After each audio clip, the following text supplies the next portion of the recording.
আকাশবাণী খবর পড়ছি চঞ্চল ভট্টাচার্য। প্রথমে বিশেষ বিশেষ খবর।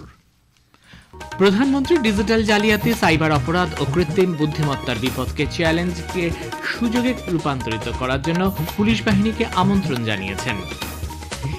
ইন্ডিয়া ইন্টারন্যাশনাল সায়েন্স ফেস্টিভ্যালে কেন্দ্রীয় বিজ্ঞান প্রতিমন্ত্রী ভারতের সুস্থায়ী অর্থনৈতিক উন্নয়নে চালিকা শক্তি হিসেবে শক্তিশালী স্টার্টআপ এবং শিল্প সংস্থাগুলির মধ্যে সংযোগের আহ্বান জানিয়েছেন। ভারত বিশেষ করে বিকাশশীল অর্থনীতির দেশগুলির ক্ষেত্রে প্লাস্টিক দূষণ প্রতিরোধ ও সুস্থায়ী উন্নয়নের মধ্যে ভারসাম্যের আহ্বান জানিয়েছে। বাংলাদেশে বেড়াতে গিয়ে পশ্চিমবঙ্গের এক যুবক মৌলবাদীদের হাতে গুরুতরভাবে জখম হয়েছেন বলে অভিযোগ হয়েছে। ইসকনের ৪৫ জন সন্ন্যাসীকে বাংলাদেশের বেনাপোল সীমান্তে আটকে দেওয়ার খবর পাওয়া গেছে। ইউপিআই এর মাধ্যমে অক্টোবর মাসে ১৬৫৮ কোটি আর্থিক লেনদেন সম্পন্ন হয়েছে, যা এক রেকর্ড। ভারতের গ্র্যান্ডমাস্টার অর্জুন এরিগাইসি ক্লাসিক্যাল দাবার ২৮০০ এলো রেটিং প্রাপ্ত দ্বিতীয় দাবারও হিসেবে নজির গড়েছেন। আসছি বিস্তারিত খবরে। প্রধানমন্ত্রী নরেন্দ্র মোদী ডিজিটাল জালিয়াতি, সাইবার অপরাধ ও কৃত্রিম বুদ্ধিমত্তা প্রযুক্তির বিপদের চ্যালেঞ্জকে সুযোগে রূপান্তরিত করার জন্য পুলিশ বাহিনীকে আহ্বান জানিয়েছেন। কৃত্রিম বুদ্ধিমত্তার ক্ষেত্রে ভারতের দক্ষতা ও শক্তিকে কাজে লাগানোর জন্য তিনি পুলিশকে বলেছেন। ওড়িশার ভুবনেশ্বরে গতকাল পুলিশের ডিজি এবং আইজি সম্মেলনের শেষে শ্রী মোদী ভাষণ দিচ্ছিলেন। স্মার্ট পুলিশ মন্ত্র অনুসরণ করার জন্য প্রধানমন্ত্রী পুলিশ বাহিনীকে পরামর্শ দেন। এই স্মার্ট পুলিশিং এর অর্থ হল পুলিশ বাহিনীকে স্ট্র্যাটেজিক অর্থাৎ নীতি কৌশল, মেটিকিউলাস অর্থাৎ নিখুঁত, অ্যাডাপ্টেবল অর্থাৎ গ্রহণযোগ্য, রিলায়েবল অর্থাৎ আস্থাশীল এবং ট্রান্সপারেন্ট অর্থাৎ স্বচ্ছ হয়ে উঠতে হবে। দেশের ১০০টি শহরে সামগ্রিকভাবে এই উদ্যোগ রূপায়িত করার তিনি প্রস্তাব দেন। বিকশিত ভারতের দৃষ্টিভঙ্গিকে সামনে রেখে আরও আধুনিক মানসিকতা নিয়ে চলার জন্য শ্রী মোদী পুলিশ বাহিনীর উদ্দেশ্যে অনুরোধ জানান। মূলত সাইবার অপরাধ, উপকূল সুরক্ষা এবং মাওবাদী উগ্রপন্থা মোকাবিলার বিষয় নিয়ে এখানে আলোচনা হয়। কেন্দ্রীয় স্বরাষ্ট্রমন্ত্রী অমিত শাহ, স্বরাষ্ট্র সচিব গোবিন্দ মোহন, জাতীয় নিরাপত্তা উপদেষ্টা অজিত ডোভাল উপস্থিত ছিলেন। দেশের নিরাপত্তা চ্যালেঞ্জের মোকাবিলায় গৃহীত পদক্ষেপের একটি রূপরেখাও সম্মেলনে প্রস্তুত করা হয়েছে। ৩ দিনের ওড়িশা সফর শেষে গত সন্ধ্যায় প্রধানমন্ত্রী দিল্লি ফিরে যান। India international science festival IISF ২০২৪-এর ফাঁকে দেশজুড়ে বিভিন্ন প্রতিষ্ঠানের নেতৃবৃন্দের সঙ্গে গোলটেবিল বৈঠকে বিজ্ঞান ও প্রযুক্তি বিষয়ক কেন্দ্রীয় প্রতিমন্ত্রী ডক্টর জিতেন্দ্র সিং ভারতের সুস্থায়ী অর্থনৈতিক উন্নয়নে চালিকা শক্তি হিসেবে শক্তিশালী স্টার্টআপ শিল্প সংস্থাগুলির মধ্যে যোগাযোগের আহ্বান জানিয়েছেন। দ্রুত উন্নয়নশীল বিশ্ব অর্থনীতির চাহিদা মেটাতে একটি দক্ষ কর্মী বাহিনী তৈরি করতে হবে।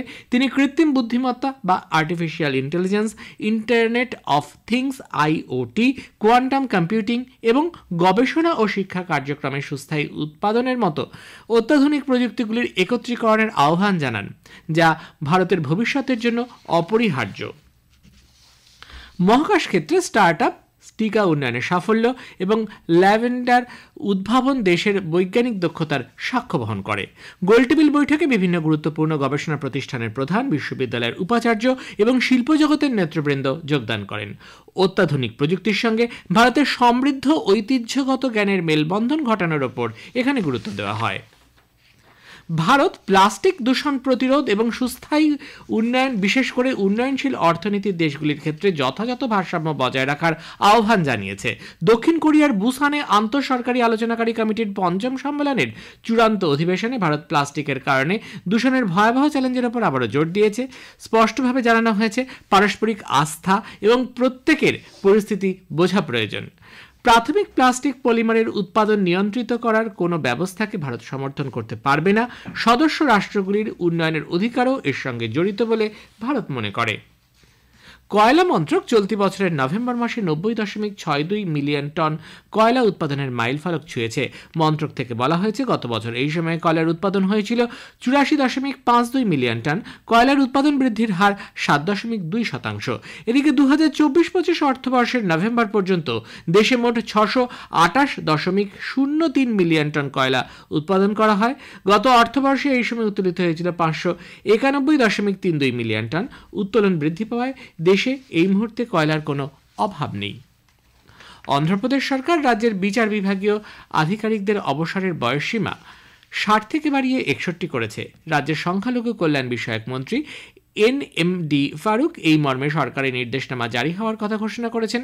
এবছরের ১ নভেম্বর থেকে এই নতুন অবসরের নিয়ম চালু হয়েছে। বিচার বিভাগ ও আধিকারিকদের অভিজ্ঞতা আরও 1 বছর সদ্ব্যবহার করাই এই সিদ্ধান্তের লক্ষ্য।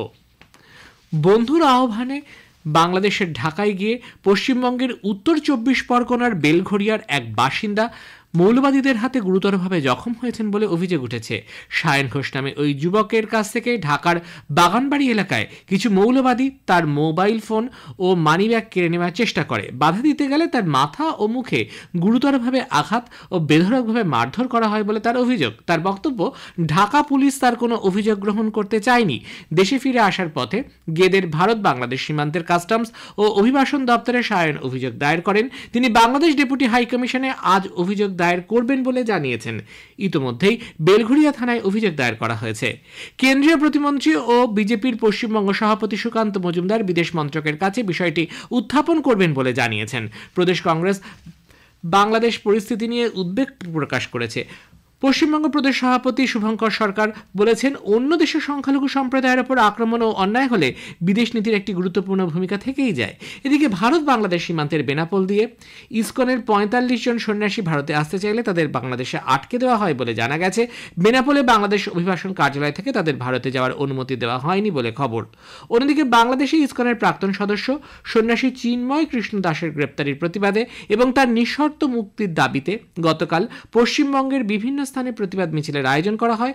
পশ্চিম বর্ধমানের আসানসোলের বঙ্গীয় হিন্দু জাগরণ সহ একাধিক সংগঠন বিক্ষোভ মিছিলে যোগ দেয়। শিলিগুড়ির ইসকনের তরফেও এই ঘটনার প্রতিবাদে নাম সংকীর্তনের আয়োজন করা হয়। এ খবর প্রচারিত হচ্ছে আকাশবাণী থেকে। কেন্দ্রীয় অর্থমন্ত্রক সূত্রে জানা গেছে, ইউনিফাইড পেমেন্টস ইন্টারফেস ইউপিআই এর মাধ্যমে অক্টোবর মাসে 1658 কোটি আর্থিক লেনদেনের প্রক্রিয়া সম্পন্ন হয়েছে, যা এক রেকর্ড। এই সময়কালে প্রায় 23,49,000 কোটি টাকার 49,000 কোটি টাকার আদান প্রদান হয়েছে। গত বছরের অক্টোবরের তুলনায় যা 45% বেশি। সামুদ্রিক ঘূর্ণিঝড় ফেঞ্জালের কারণে অন্ধ্রপ্রদেশের কিছু জায়গায় ভারী থেকে অতি ভারী বৃষ্টির খবর পাওয়া গেছে। তিরুমালা জলাধারগুলি ধারণ ক্ষমতা পূর্ণ। গোগারভাম জলাধারের 2টি গেট খুলে দিতে বাধ্য হয়েছে। প্রকাশম জেলায় সমুদ্রের জলস্তর বৃদ্ধি পেয়ে 20 মিটার ভেতরে ঢুকে পড়েছে। উপকূলবর্তী এলাকা ঝঞ্ঝাপূর্ণ। ভারতীয় আবহাওয়া বিভাগ ঘূর্ণিঝড় ফেঞ্জালের কারণে তামিলনাড়ু, পুডুচেরি এবং দক্ষিণ অন্ধ্রপ্রদেশের লাল সতর্কতা জারি করেছে। আবহাওয়া দপ্তর জানিয়েছে, ফেঞ্জাল খুব ধীরে পশ্চিম দিকে অগ্রসর হচ্ছে এবং তা আরও দুর্বল হয়ে গভীর নিম্নচাপে ক্রমশ পরিণত হতে চলেছে। এর প্রভাবে তামিলনাড়ু, পুডুচেরি উত্তর উপকূল অঞ্চলে ভারী থেকে অতি ভারী বৃষ্টিপাতের খবর পাওয়া যাচ্ছে। অন্ধ্রপ্রদেশের দক্ষিণ উপকূল, রায়লসীমা, দক্ষিণ কর্ণাটক, কেরালা, কর্ণাটকের উপকূলবর্তী অঞ্চলে ভারী বৃষ্টি হচ্ছে। আবহাওয়া বিভাগ তামিলনাড়ু, পুডুচেরি, দক্ষিণ অন্ধ্রপ্রদেশ, মান্নার উপসাগর এবং উত্তর শ্রীলঙ্কায় মৎস্যজীবীদের সমুদ্রে মাছ ধরতে যেতে নিষেধ করেছে। মার্কিন যুক্তরাষ্ট্রের রাষ্ট্রপতি পদে নির্বাচিত ডোনাল্ড ট্রাম্প লেবানিজ আমেরিকান ব্যবসায়ী মাসাদ বুলোসকে তার মন্ত্রিসভায় আরব ও মধ্যপ্রাচ্য বিষয়ক প্রবীণ উপদেষ্টা সিনিয়র অ্যাডভাইজার হিসেবে নিয়োগ করেছেন। আন্তর্জাতিক অভিজ্ঞতার সঙ্গে একজন দক্ষ আইনজীবী হিসেবে পরিচিত বুলোস বিভিন্ন বিষয়ে যথেষ্ট ওয়াকিবহাল। তিনি ট্রাম্পের নির্বাচনী সফরে অত্যন্ত গুরুত্বপূর্ণ ভূমিকা পালন করেন।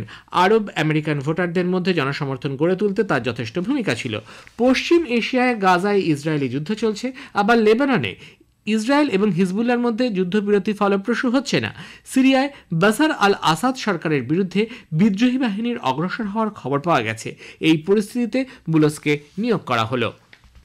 ভারতের গ্র্যান্ডমাস্টার অর্জুন এরিগাইসি ক্লাসিক্যাল দাবার 2800 এলো রেটিং প্রাপ্ত দ্বিতীয় দাবার হিসেবে নজির করেছেন। 21 বছরের এরিগাইসি আগে বিশ্বনাথন আনন্দ এই পর্যায়ে পৌঁছান। বর্তমানে বিশ্ব র্যাঙ্কিংয়ে অর্জুন চতুর্থ স্থানে রয়েছেন। আন্তর্জাতিক দাবা ফেডারেশন ফিডে এক সোশ্যাল মিডিয়া পোস্টে জানিয়েছে, ক্লাসিক্যাল দাবায় 2800 এলো রেটিংয়ের গণ্ডি টপকানো ষোড়শ গ্র্যান্ডমাস্টার হলেন অর্জুন এরিগাইসি। সদ্য সমাপ্ত দাবা অলিম্পিয়াডে এরিগাইসি ব্যক্তিগত এবং টিম ইভেন্টে সোনা জিতেছেন। অন্যদিকে সিঙ্গাপুরে বিশ্ব দাবা চ্যাম্পিয়নশিপের ষষ্ঠ রাউন্ডেও ভারতের ডি গুকেস চীনের ডিং লিরেংয়ের বিরুদ্ধে ড্র করেছেন। চ্যাম্পিয়ন হতে গেলে উভয় খেলোয়াড়কে আরও 4.5 পয়েন্ট সংগ্রহ করতে হবে। শেষে বিশেষ খবর আরও একবার। প্রধানমন্ত্রী ডিজিটাল জালিয়াতি, সাইবার অপরাধ ও কৃত্রিম বুদ্ধিমত্তার বিপদের চ্যালেঞ্জকে সুযোগে রূপান্তরিত করার জন্য পুলিশ বাহিনীকে আমন্ত্রণ জানিয়েছেন। ভারত বিশেষ করে বিকাশশীল অর্থনীতির দেশগুলির ক্ষেত্রে প্লাস্টিক দূষণ প্রতিরোধ ও সুস্থায়ী উন্নয়নের মধ্যে ভারসাম্যের আহ্বান জানিয়েছে। খবর শেষ হলো।